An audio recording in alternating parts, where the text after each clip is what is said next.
പ്രശസ്തനായ ഒരു കൺഫ്യൂഷൻ മതപണ്ഡിതന്റെ കഥയാണിത്. 80 വയസ്സുകാരനായ ആ വൃദ്ധനോട് കിടപിടിച്ച് നിൽക്കാൻ പറ്റുന്ന ഒരു തത്വചിന്തകന്മാരും അക്കാലത്ത് ജീവിച്ചിരിപ്പുണ്ടായിരുന്നില്ല. അങ്ങ് വിദൂരദേശത്ത് എവിടെയോ ഒരു പുതിയ മതം ആവിർഭവിച്ചതായിട്ട് തന്റെ സുഹൃത്ത് അദ്ദേഹത്തോട് പറയുകയുണ്ടായി. അതിന്റെ തത്വോപദേശങ്ങളിലും സിദ്ധാന്തങ്ങളിലും അനവധി ആളുകൾ ആകർഷകരായിക്കൊണ്ടിരിക്കുന്നതായും ആ സുഹൃത്ത് പറഞ്ഞു.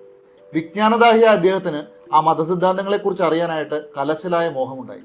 ആ മതത്തെപ്പറ്റി കൂടുതൽ അന്വേഷിക്കാൻ വാർദ്ധക്യത്തിന്റെ ക്ഷീണം വകവയ്ക്കാതെ അദ്ദേഹം യാത്ര പുറപ്പെട്ടു. അങ്ങനെ നിരവധി രാവും പകലും യാത്ര ചെയ്ത് ഒടുവിൽ പുതിയ മതത്തിന്റെ ജന്മഭൂമിയിലെത്തി.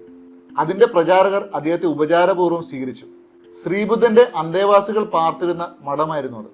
തന്റെ യാത്രയുടെ ഉദ്ദേശത്തെപ്പറ്റി വൃദ്ധൻ അവരോട് പറഞ്ഞു. അവരുടെ മതസിദ്ധാന്തങ്ങൾ എന്തെല്ലാമാണെന്ന് അവരോട് തന്നെ ചോദിച്ചു.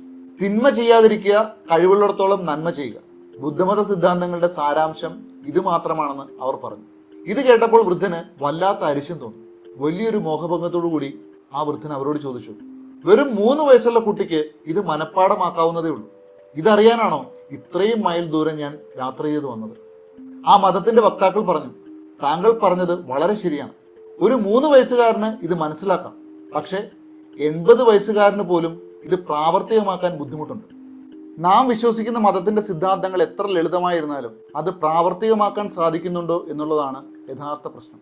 ഉദാഹരണം പറഞ്ഞാൽ, ബന്ധുക്കൾക്കും സുഹൃത്തുക്കൾക്കും വിവാഹക്ഷണൊക്കെ അയക്കുന്ന സമയത്ത് ദൈവേഷ്ടമായാൽ എന്ന് എഴുതാറുണ്ട്. ദൈവേഷ്ടമനുസരിച്ച് വേണം എല്ലാ കാര്യങ്ങളും സംഭവിക്കാൻ.